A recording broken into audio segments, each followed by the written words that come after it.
अस्सलामुअलैकुम वरहमतुल्लाहि वबरकातुहू। आज हम अपना दूसरा लेक्चर नॉइज़ सोर्स जो पिछली दफ़ा हमने शुरू किया था वो टॉपिक शुरू कर रहे हैं दोबारा।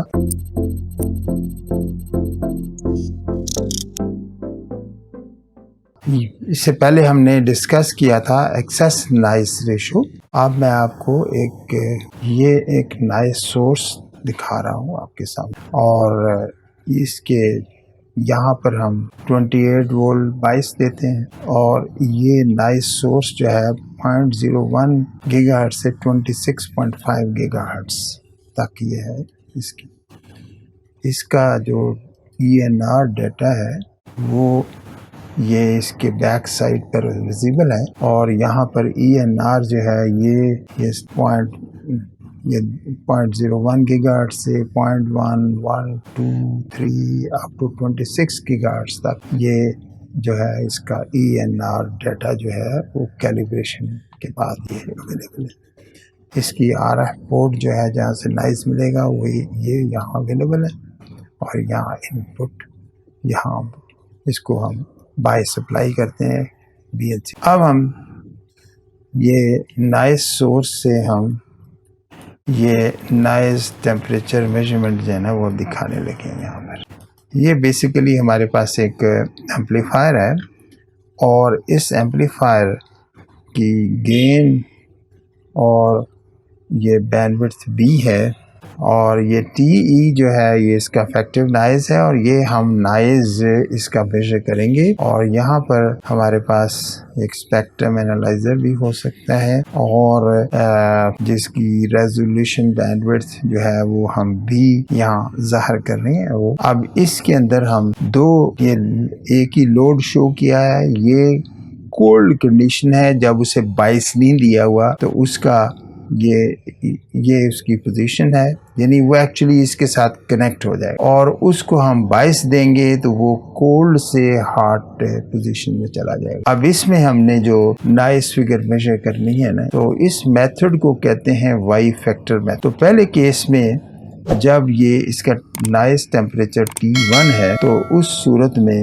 ये जो N1 टोटल आउटपुट नॉइज़ जो है ये T1B जो है ये नॉइज़ टेम्परेचर है, ये नॉइज़ पावर है जो कि नॉइज़ सोर्स रिसीवर एम्पलीफायर के इनपुट पे ये जनरेट कर रहा है। इसको G से मल्टीप्लाई करके ये आउटपुट पर टोटल नॉइज़ आए। इसी तरह से इस एम्पलीफायर को हमने कैरेक्टराइज किया था।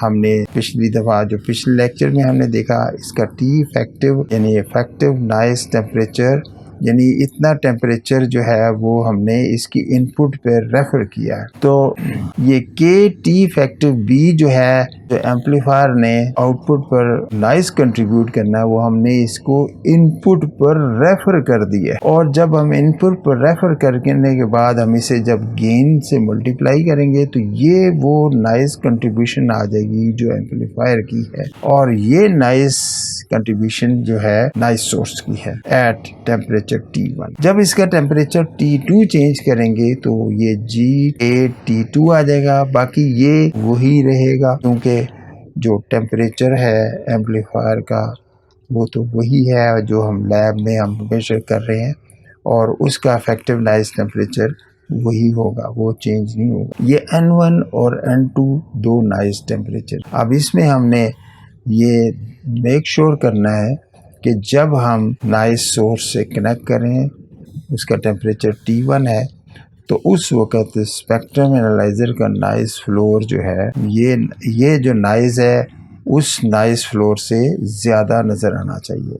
और ये दूसरी सूरत में भी जब टेम्परेचर T2 हो तो उस वक़्त नॉइज़ फ्लोर जो है आउटपुट पे नॉइज़ नज़र आ रहा है स्पेक्ट्रम एनालाइज़र पे, वो स्पेक्ट्रम एनालाइज़र के नॉइज़ से ज़्यादा होना है। अगर ये ऐसी सूरत ना हो तो फिर हम क्या करते हैं कि इस एम्पलीफायर की और स्पेक्ट्रम एनालाइज़र के दरमियान हम एक और LNA लगा देते हैं। अब हमारे पास ये दो इक्वेशंस आ जाएंगी।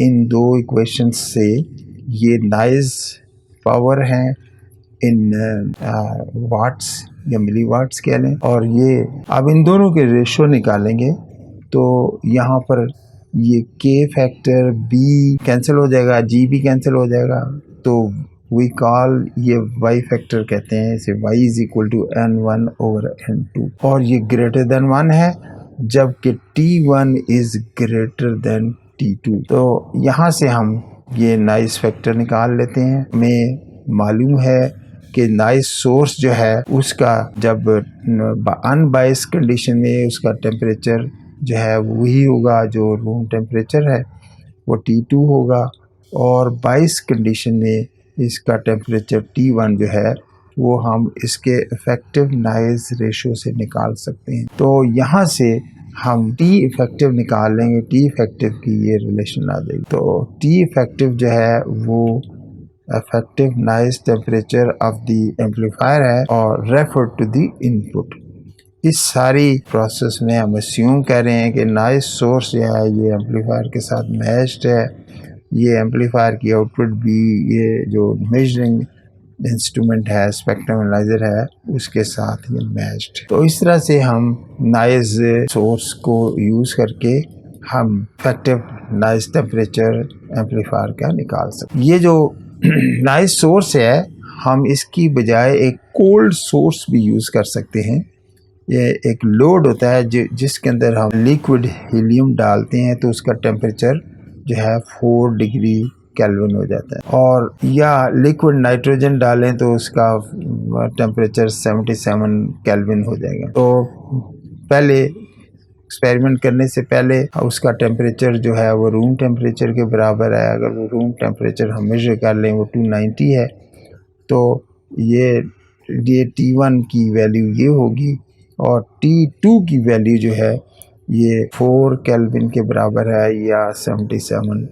तो इस तरह से हम एक कोल्ड सोर्स यूज़ करके हम वो मेजरमेंट कर नॉइज़ टेम्परेचर मेजरमेंट कर सकते हैं। इसमें सिर्फ हमें ये देखना है कि जो लोड है वो इतने टेम्परेचर पर को विद स्टैंड कर सके। ये एक एग्ज़ाम्पल है। इसमें हमने यहाँ पर ये एम्पलीफायर जिसकी एक्सपैंड एम्पलीफायर जिसकी 20 dB गेन है और 1 गीगाहर्ट्ज़ बैंडविड्थ है, तो इसकी हमने यहाँ पर 41 टेम्परेचर 290 टेम्परेचर पर N1 की वैल्यू ये आ गई, और T2 टेम्परेचर जब इसमें नाइट्रोजन लोड में डाला तो ये दोबारा नॉइज़ पावर जो है वो आ गई। ये नॉइज़ पावर dBm में आ रही है। तो अब हम यहाँ से वाई फैक्टर जो है वो निकाल सकते हैं। वाई फैक्टर जो है वो अब dBs में भी हम ले सकते हैं। उससे पहले जो था वाई फैक्टर हमने रेशियो ऑफ पावर्स में लिया था। हम इसे अगर इसका dBs में ले लें तो Y factor will be change in the N1 over N2, इन दोनों में जो डिफरेंस है वो निकाल लें। तो दिस माइनस दिस, ये dBs में ये 2.7 dB आ गया। अब इसकी न्यूमेरिकल वैल्यू निकाल लें और न्यूमेरिकल वैल्यू जो है यहाँ इसके अंदर पुट करेंगे। तो न्यूमेरिकल वैल्यू जो है इसके एंटी लॉग लेके और यहाँ से हम T इफेक्टिव जो है वो निकाल लेते हैं, 170 केल्विन आ जाएगा इस एम्पलीफायर। अब ये यहाँ पर उसने किया है कि अगर source with effective noise temperature ये TS उसका 450 केल्विन है, वो ड्राइव्स एम्पलीफायर, तो noise power into the amplifier will be ये आ जाएगी जो एम्पलीफायर की इनपुट में सोर्स की वजह से होगी। द टोटल नॉइज़ पावर जो है वो at the output of the amplifier will be ये noise power multiply by the gain plus ये effective noise temperature of the amplifier. ये इसको हम GKB से मल्टीप्लाई करके तो ये हम नॉइज़ पावर निकल आएगी ये वाट्स के अंदर, इसको हम dB में कन्वर्ट करें। नेक्स्ट टॉपिक नॉइज़ फिगर है। नॉइज़ फिगर जो है एक और तरीका है जिसके ज़रिए से हम किसी कंपोनेंट को कैरेक्टराइज करते हैं। जब आप एम्पलीफायर वगैरह बाजार से खरीदते हैं तो उस वक्त नॉइज़ फिगर जो है वो मैन्युफैक्चरर बताता है कि इसकी नॉइज़ फिगर ये है। नॉइज़ फिगर जो है वो जब सिग्नल एम्पलीफायर में से एम्पलीफाई होकर दूसरी साइड पे आउटपुट पे पहुंचता है तो उसमें जो नॉइज़ की वजह से जो एडिशन हो जाती है एम्पलीफायर जो है वो नॉइज़ ऐड कर देता है। तो एज ए रिज़ल्ट जो इसके इनपुट पर सिग्नल टू नॉइज रेशियो होती है, आउटपुट पर सिग्नल टू नॉइज रेशियो हमेशा इनपुट के सिग्नल टू नॉइज रेशियो से कम। द नॉइज फिगर हम डिफाइन करते हैं यहाँ पर, ये डायग्राम ये है figure, input signal to noise ratio divided by output signal to noise ratio. Network है, एम्पलीफायर हो भी सकता है, कुछ भी हो। इसकी गेन जी है, बैंडविड्थ इसकी बी है और टी इफेक्टिव इसका नॉइज टेम्परेचर। और इसको हमने इनपुट पर एक सिग्नल जनरेटर से लगाया और ये जो रेजिस्टेंस आर है ये एक्चुअली इस सिग्नल जनरेटर की इंटरनल रेजिस्टेंस। और यूजुअली माइक्रोवेव के सिस्टम्स के अंदर ये जो रेजिस्टेंस आर हमने लिखी हुई है ये तकरीबन 50 ओम होती है। इसी तरह से जो एम्पलीफायर है उसकी इनपुट इम्पीडेंस भी 50 ओम हम अस्यूम कर रहे हैं इस वक्त, और इसकी आउटपुट इम्पीडेंस भी 50 ओम है। और ये एम्पलीफायर जो है एक लोड 50 ओम जो कि हमने आर से यहाँ रिप्रेजेंट किया है उसमें अपनी आउटपुट सिग्नल को डंप कर। तो इनपुट के ऊपर signal to noise ratio, this is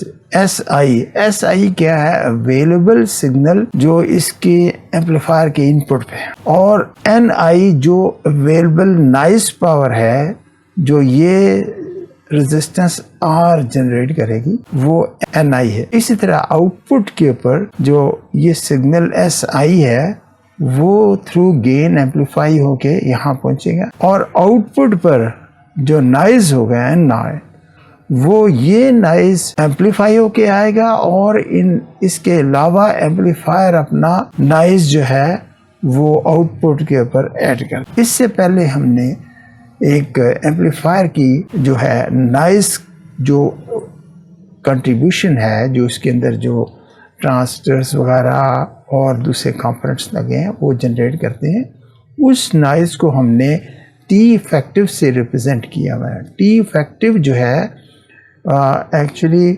हमने ये जो रेजिस्टेंस है इसका टेम्परेचर टी नॉट है, तो हम क्या करते हैं कि नॉइजी नेटवर्क को नॉइजलेस नेटवर्क से रिप्रेजेंट करते हैं और इसका टेम्परेचर टी नॉट से T naught plus T increase कर देते हैं। तो इसका सारा जो नॉइज है वो इसकी इनपुट पे रिफ्लेक्ट हो जाता है। अब ये जो इनपुट पे जो नॉइज होगा, यानी after addition of noise contribution amplifier के, तो ये जो नॉइज है ये अब एम्पलीफायर में से एम्पलीफाई होके और आउटपुट नॉइज दे। तो input signal to noise ratio हमेशा बेहतर होती है, greater than output signal to noise ratio है। ये एक किसी भी माइक्रोवेव सिस्टम के अंदर जितने एम्पलीफायर्स आगे लगाते जाएंगे तो हर एम्पलीफायर की आउटपुट पर सिग्नल टू नॉइज रेशियो जो है वो ख़राब होती। अब इनपुट के ऊपर जो नॉइज है वो जो यहाँ पर अवेलेबल है वो है के टी नॉट बी। ये नॉइज है जो इस रजिस्टर की वजह से इस एम्पलीफायर की इनपुट पर अवेलेबल है, और एस आई जो सिग्नल है वो इसकी इनपुट पे है। तो यहाँ से एस आई ओवर एन आई जो है वो हम यहाँ इस इक्वेशन में लिख सकते हैं। आउटपुट पर जो नॉइज होगा वो K B T naught plus T multiply by G, ये जो है आउटपुट नॉइज होगा जो इस एम्पलीफायर की आउटपुट पर अवेलेबल होगा और ये आगे लोड में डंप होगा। तो ये आउटपुट नॉइज है। Output signal is input signal multiply by the gain. तो जब हम इस इक्वेशन में ये एस आई कैंसिल हो जाएगा, जी कैंसिल हो जाएगा, तो नॉइज फिगर की वैल्यू आ जाएगी 1 plus T effective over T not. ये नॉइज फिगर चूंकि लैब में मेजर की जाती है तो ये यहाँ पर इसका 290 टेम्परेचर लिखा हुआ है जो कि रूम टेम्परेचर है लैब का। तो इस इक्वेशन को दोबारा हम यहाँ लिख सकते हैं, T effective is equal to F minus 1 T nought. अब हम ये एक और देखते हैं, ये एक रेजिस्टेंस है, ये एक एक्चुअली ट्रांसमिशन लाइन है। इसकी जो लॉस जो है वो L के बराबर है। ये पैसिव नेटवर्क है, ये सिग्नल इसमें लॉस होगा और इसका टेम्परेचर हम T अस्यूम करते हैं कि इसका टेम्परेचर T है। Z0 इसकी कैरेक्टरिस्टिक इम्पीडेंस है और इसकी इनपुट पर हमने एक रेजिस्टेंस लगाई है जिसकी वैल्यू R के बराबर है और R एक्चुअली Z0 के बराबर है। तो अब हमने इस लाइन का नॉइज़ देखना है कि नॉइज़ कितना है। जो ये लाइन जो कि प्योरली एक पैसिव नेटवर्क है जिसकी लॉस इज ग्रेटर देन 1, तो एक्चुअली उसकी गेन जो है 1 ओवर लॉस, या loss is equal to 1 over gain, तो गेन जिसकी लेस देन 1 हो। अब इसकी आउटपुट पे हम नॉइज़ देखते हैं कि आउटपुट पे नॉइज़ क्या होगा।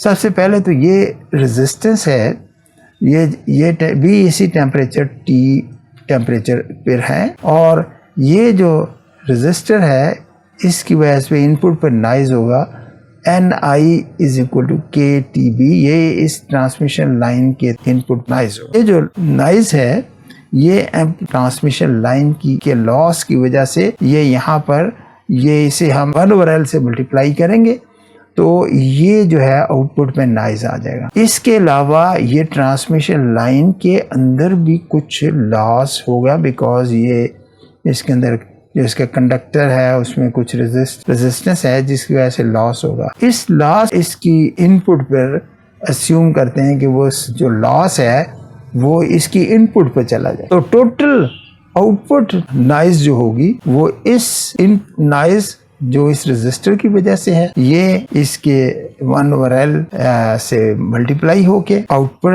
पे आएगा और इसके अलावा इसका जो नॉइज़ जो ये ऐड करेगा वो नॉइज़ जो है वो भी हम इनपुट के ऊपर ले जाते हैं। उस इनपुट के नॉइज़ होगा जो ट्रांसमिशन लाइन ऐड करेगी उसको भी 1 ओवर L से मल्टीप्लाई करके हम आउटपुट पे इसका नॉइज़ निकाल लेंगे, आउटपुट पे नॉइज़। तो यहाँ हम देखें ये एक्सप्रेशन हमारे पास है, ये N0 KTB, तो यहाँ हमने इसे गेन से मल्टीप्लाई की है, गेन इज 1 ओवर L और ये noise added by the transmission line है, इसको भी हमने ट्रांसमिशन लाइन की gain which is less than 1 और गेन इज़ 1 ओवर L, तो इससे मल्टीप्लाई करके ये टोटल नॉइज़ होगा जो आउटपुट पे आए। अच्छा, अब हमारे पास यहाँ से हम क्या कर सकते हैं कि नॉइज़ एडेड निकाल लेते हैं। नॉइज़ एडेड कैसे निकालेंगे? N0 जो है ये नॉइज़ वो है जो ट्रांसमिशन लाइन की आउटपुट पर नज़र आ रहा है। N0 is equal to KTB के बराबर है। ये क्या है कि अगर हम ट्रांसमिशन लाइन के अंदर देखेंगे तो हमें ये एक्चुअली एक रेजिस्टेंस नज़र आएगी और उसकी वैल्यू ये R के बराबर होगी क्योंकि ये ट्रांसमिशन लाइन इसको यहाँ रेजिस्टेंस R से टर्मिनेट किया है तो इसकी इनपुट इम्पीडेंस जो है वो भी R के बराबर होगी। तो अब ये जब हम टर्मिनल्स से देखेंगे तो हमें ये नज़र आएगा कि ट्रांसमिशन लाइन एक रेजिस्टेंस की तरह एक्ट कर रही है जिसका टेम्परेचर T है। तो यहाँ से हम available noise from this resistance will be equal to KTB. This is one way of calculating the noise contribution from the transmission line. दूसरा हमने जो है वो ड्राइव किया है कि इस रेजिस्टेंस का loss multiply by the gain of the transmission line plus noise added by the transmission line, इसको इनपुट पर रिफ्लेक्ट किया, इसको फिर G से मल्टीप्लाई करके निकाला, तो हमारे पास ये रिलेशन आ जाएगी। ये और आप देखें तो N0 is equal to KTB और ये GKTB प्लस G एडेड है। तो इस यहाँ से N एडेड निकलेगा, इसको हम इस साइड पे ले जाएंगे तो ये आ जाएगा 1 minus G over G KTB और 1 ये अगर G से डिवाइड कर दे या यहाँ आ जाएगा 1 ओवर G माइनस 1, तो 1 over G is the L loss of the transmission line. तो noise added by transmission line is given by L minus 1 KTB और noise added को हम in term of effective temperature लिख सकते हैं T effective is equal to 1 minus G over G into T L-1T। ये effective noise होगा जो transmission line के लॉस की वजह से भी नज़र आएगा, और ये टेम्परेचर अगेन हमने इसकी इनपुट पर प्रोजेक्ट कर। तो noise figure of transmission line जो है वो 1 + T effective over T not, और T इफेक्टिव की वैल्यू ये है, तो यहाँ से नॉइज़ फिगर निकल आएगी। अब यहाँ अगर ये जो T टेम्परेचर था इस ट्रांसमिशन लाइन का, और T नॉट जो है वो रूम टेम्परेचर T नॉट है, जो हम डेफिनेशन ऑफ F के अंदर यूज़ करते हैं।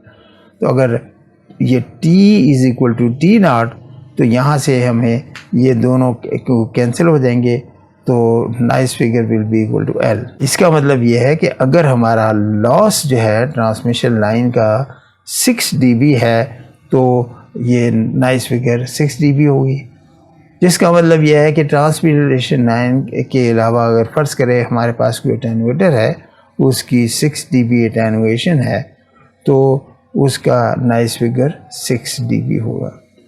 जिसका मतलब ये है कि जब हम ट्रांसमिशन लाइन को किसी एंटेना से और आगे हम फ़र्ज़ करें रिसीवर लगा रहे हैं, तो रिसीवर के साथ कनेक्ट कर रहे हैं, तो जितना ट्रांसमिशन लाइन का लॉस ज़्यादा होगा, उतनी ये नॉइज़ फिगर जो है वो बढ़ जाएगी, और एज ए रिज़ल्ट जो रिसीवर की इनपुट पर सिग्नल टू नॉइज़ रेशो है वो कम होती जाएगी। इसलिए हम जो केबल यूज़ करते हैं एंटेना से LNA तक या रिसीवर तक, वो हम हमेशा कोशिश करते हैं कि लो लॉस ट्रांसमिशन लाइन हो। अब तक हमने जितना भी अस्यूम किया है कि नॉइज़ जो है वो नॉइज़ की कैलकुलेशन में हमने अस्यूम किया है कि तमाम जो सिस्टम्स हैं वो आपस में मैच्ड हैं। ये आगे जो नेक्स्ट है टॉपिक है noise figure of A cascaded system. किसी भी माइक्रोवेव सिस्टम में नंबर ऑफ एम्पलीफायर्स और फिल्टर्स, ट्रांसमिशन लाइंस, ये मुख्तलिफ चीज़ें जो हैं उससे ये सिस्टम बनता है। तो हमें ओवरऑल फिगर या इफेक्टिव नॉइज़ टेम्परेचर की ज़रूरत पड़ती है। तो उस सूरत में हम ये आर्टिकल पढ़ते हैं। इसमें शुरू में हमने 2 स्टेजेस लगाई हुई हैं। ये एक एम्पलीफायर समझ लें जिसकी गेन G1 है, नॉइज़ फिगर F1 और T इफेक्टिव 1 इसका टेम्परेचर है, और इसी तरह ये दूसरी एक और स्टेज है। ये फ़िल्टर भी हो सकती है। फ़िल्टर के केस में इसकी गेन जो है लेस दैन 1 होगी। अब इस केस में हम इसकी आउटपुट सबसे पहले, तो यहाँ पर हमारे पास इनपुट नॉइज़ इज़ NI, ठीक है जी, और ये NI की वैल्यू वही है KT0B। और अब हम क्या टोटल नॉइज़ निकालना चाह रहे हैं। इस पहली स्टेज के बाद N1 है, तो N1 के अंदर 2 टर्म्स हैं। पहली टर्म्स तो इनपुट नॉइज़ जो है वो ये G1 से मल्टीप्लाई होके आउटपुट पे आएगा। इसी तरह से इसका T इफेक्टिव TE1 है, ये इफेक्टिव टेम्परेचर जो कि इनपुट पर प्रोजेक्ट होगा, तो ये KT इफेक्टिव 1B, और इसको G से मल्टीप्लाई करके ये टोटल नॉइज़ N1 निकल आएगा। इसी तरह से आउटपुट नॉइज़ जो है वो हम निकाल सकते हैं। अब हमारे पास इनपुट पे नॉइज़ जो है N1 है, और इस नॉइज़ के अंदर इस एम्पलीफायर का नॉइज़ जो है वो G2K T इफेक्टिव 2B से ऐड होगा, और ये इनपुट नॉइज़ जो है N1 जिसकी एक्सप्रेशन ये है, ये G2 से मल्टीप्लाई होकर आउटपुट पे आए। तो इस सूरत में हमारे पास ये ओवरऑल एक सिस्टम होगा जिसकी ओवरऑल गेन G1 G2 है, इसकी नॉइज़ फिगर F कास्केड, और इसका इफेक्टिव टेम्परेचर जो है T इफेक्टिव, इसकी एक्सप्रेशन हमने निकालनी है, और कास्केड इसकी जो है ना नॉइज़ फिगर निकालनी। तो अब अगर ये सिस्टम है हमारे पास, तो इस सिस्टम की आउटपुट नॉइज़ किसके बराबर होगी? Output noise will be equal to NI into G1 G2 plus ये T effective cascade multiply by KTB into G1 G2 तो हमारी ये एक्सप्रेशन आ जाएगी। ये आउटपुट नॉइज़ है जो यहाँ पर हमें मिल रही है, और ये नॉइज़ हम देख रहे हैं इसमें दो टर्में हैं, ये N1 मल्टीप्लाई बाई G2 और दूसरी टर्म जो आ रही है वो T effective 2 multiply by KTB into G2। तो ये हमारे पास ये एक्सप्रेशन आ गई, और इस एक्सप्रेशन से N0 की वैल्यू है। दूसरी जो हमने इसका इक्विवेलेंट सिस्टम है जिसमें हमने दोनों कास्केडेड नॉइज़ फिगर है और T इफेक्टिव इसका कास्केडेड टेम्परेचर है, और हमें इन दोनों की एक्सप्रेशन निकालनी है। तो N0 जो इस केस में आ जाएगा, ओवरऑल गेन है G1 G2 KTB T cascade plus T0। अब ये दोनों एक्सप्रेशंस बराबर हैं, तो इन दोनों एक्सप्रेशंस को बराबर कर दें, तो यहाँ से और फिर इसे आप सॉल्व करें तो ये T कास्केड जो है T effective 1 plus 1 over G1 T effective 2 आ जाएगा।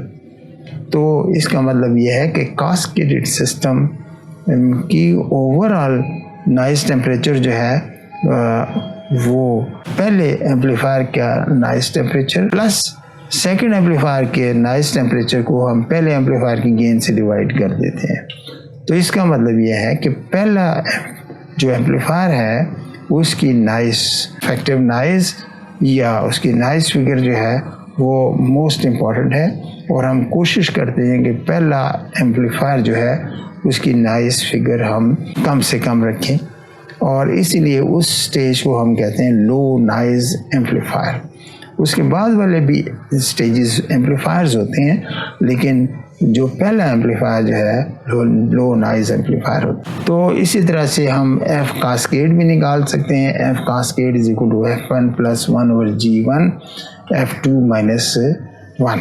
तो ये टेक्निक है जिससे हम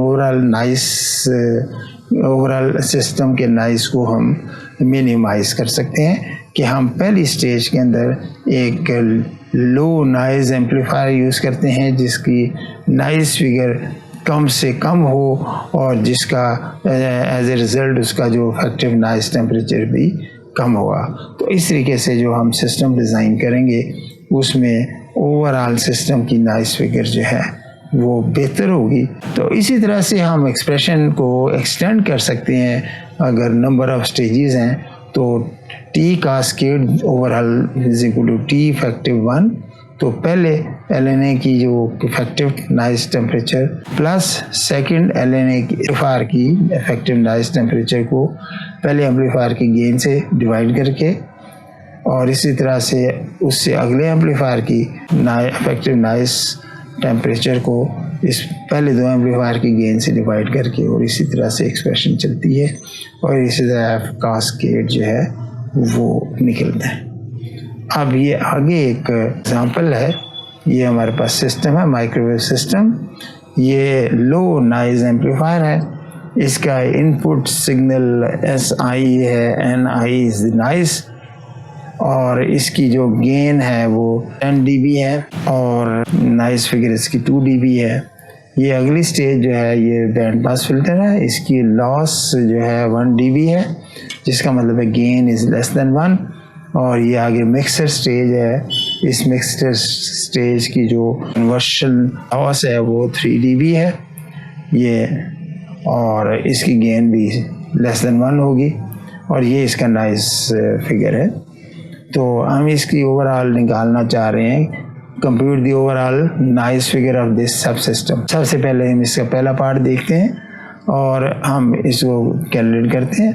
तो सबसे पहले गेन्स को हम नंबर्स में कन्वर्ट कर रहे हैं, नॉइज़ फिगर को भी नंबर में कन्वर्ट किया, और ये हमारे पास आ गया। उसके बाद हम ये नॉइज़ फिगर जो है इसकी एक्सप्रेशन पुट करें, तो ये हमारे पास ओवरऑल नॉइज़ फिगर 1.8 आता है, जो डीबी में 2.55 dB है। अब हमने जो इसका दूसरा पार्ट देखना है, दूसरा पार्ट ये है कि अगर input noise power from the feeding antenna is NI is equal to KTAP, यानी इसको हमने एक्चुअली एक एंटेना से कनेक्ट किया है, और एंटेना का नॉइज़ टेम्परेचर जो है वो TA है। एंटेना जो है जब वो जो नॉइज़ सराउंडिंग से कैच करता है, तो क्योंकि और ये नॉइज़ के जो कंपोनेंट होंगे वो उसी फ्रीक्वेंसी रेंज में होंगे जिस फ्रीक्वेंसी रेंज में ये सिस्टम काम कर रहा होगा।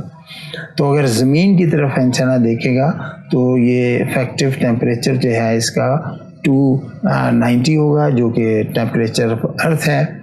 और अगर ये एंटेना जो है बिल्कुल वर्टिकली स्काई की तरफ देखेगा तो उस सूरत में ये टेम्परेचर जो है 4 केल्विन आता है। अब एंटेना की अगर कोई इसकी जो एलिवेशन एंगल जो है वो कुछ भी हो सकती है, तो इसका मतलब यह है कि नॉइज़ टेम्परेचर जो है एंटेना का वो एलिवेशन एंगल के साथ वेरी करता है।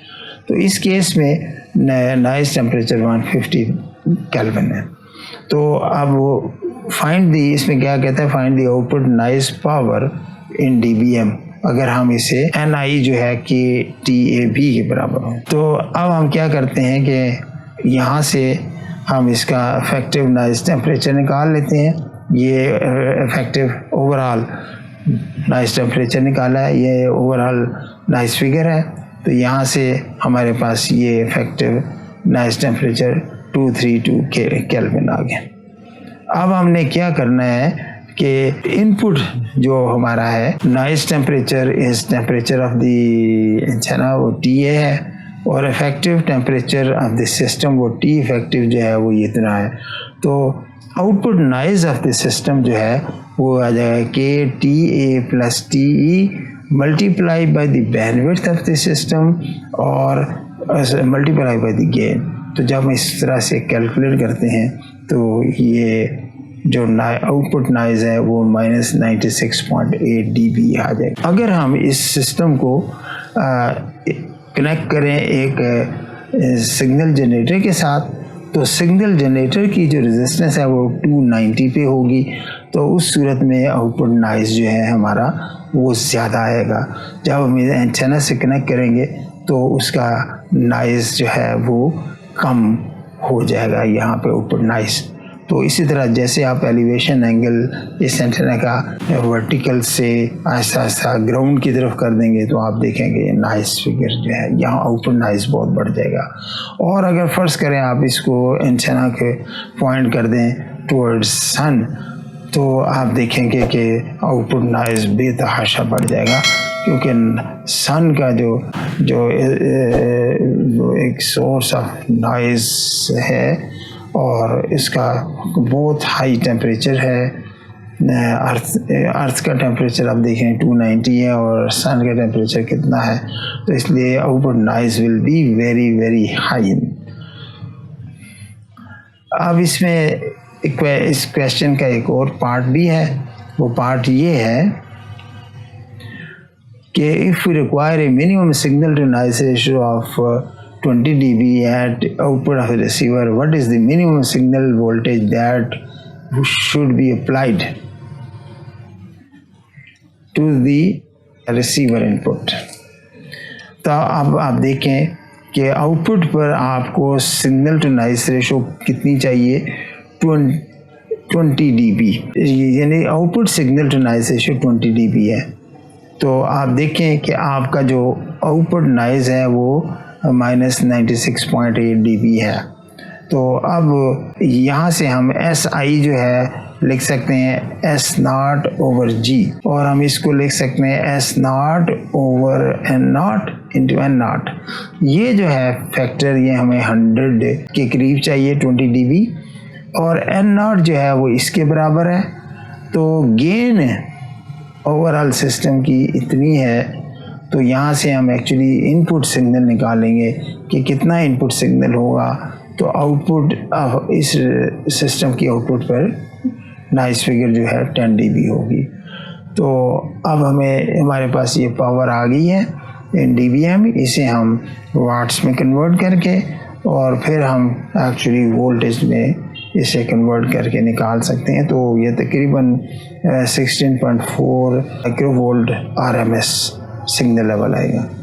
यहाँ हम ये अपना लेक्चर ख़त्म करते हैं, तो इंशाल्लाह इससे आगे हम अगले लेक्चर में पढ़ेंगे। अस्सलामु अलैकुम व रहमतुल्लाहि व बरकातहू।